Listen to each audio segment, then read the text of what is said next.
मैं government high school Sharat education zone Phulwal district Kupwara से हूँ। मेरे सामने जो इस वक्त हैं 10वीं जमात के तलबा व तालिबात हैं, उर्दू इस वक्त मेरे हाथ में है। तो मौजू जो है आज का, मैं आपको इम्तिहानी पर्चे का डिज़ाइन दिखाता हूँ, वो किस तरह होता है, क्या होता है। देखो, सबसे पहले उसमें होते हैं कि वक़्त कितना, मतलब कितने वक्त में आपको ये क्वेश्चन पेपर हल करना है और कितने सवालात हैं, कुल कितने नंबरात है। 100 में आपको इसमें नंबर होते हैं। तो पहले सवाल जो होता है, पहला सवाल वो होता है दिए गए 3 इशारती पैराग्राफ को गौर से पढ़ने के बाद किसी एक हिस्से का उन्वान के साथ 150 से 200 अल्फाज तक मुश्तमिल मजमून तहरीर करना। कई मिसाल के तौर पर इस तरह होता है, मिसाल झील dash dash, Srinagar dash dash, आब हवा डैश डैश। उसका मतलब ये आपको समझ लेना चाहिए कि ये किस पर हमें मजमून लिखना है।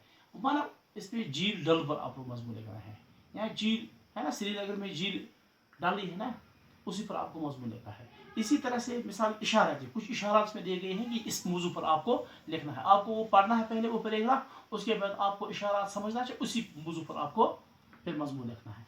इसी तरह से इसका दूसरा जो सवाल है वो खुदूत अदा है, चाहे कारोबारी खुदूत हो, चाहे दफ्तरी हो, चाहे दीगर किस्म के खुदूत हो, आपको लिखना चाहिए।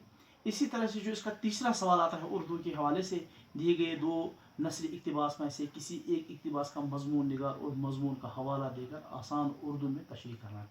कोई भी मजमून यहाँ लिखा हुआ होता है, आपको इसकी तशरीह करनी है, लेकिन सयाल सबाक का हवाला देना भूल न जाए। ऐसा आप इस तरह करना चाहिए, आप कोई पैराग्राफ आप पढ़ें, आपको ये पूरा कंसेप्शन हो जाएगी पैराग्राफ किस लेसन से लिया गया है। आप मिसाल के तौर पर ये पैराग्राफ है आपके किताब में है, और मिजाजदार लुट गई। आप देखेंगे ये इक़्तिबास हमारी किताब बहारिस्तान उर्दू में दर्ज है।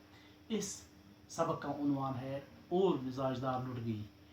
फिर किसने ये लिखा है, किस मुसन्निफ़ ने लिखा है, पूरा आप इसको देखेंगे 2-3 सत्रों में, उसके बाद करेंगे इसकी तशरीह शुरू।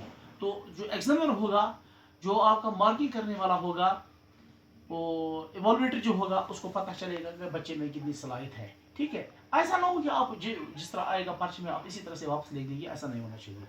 इसी तरह से आपका जो चौथा सवाल है, 2 में से 1 नसरी सबक का खुलासा लिखिए।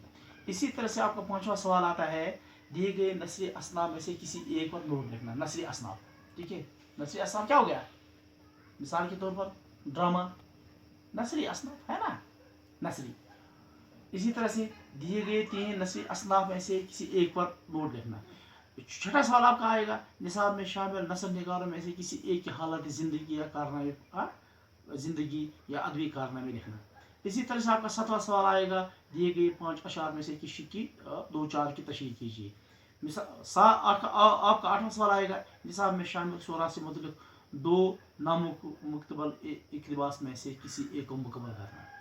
इसी तरह से किसी एक शायरी सनफ़ पर नोट लिखिए। शायरी सनफ़, मिसाल के तौर पर शायरी सनफ़ में आता है गज़ल, मरसिया, है ना, इसी ऐसे सवाल आते हैं। तो इंशाअल्लाह रहमान इसके बाद जो इसका आधा हिस्सा है वो मैं आपको कल पढ़ाऊँगा।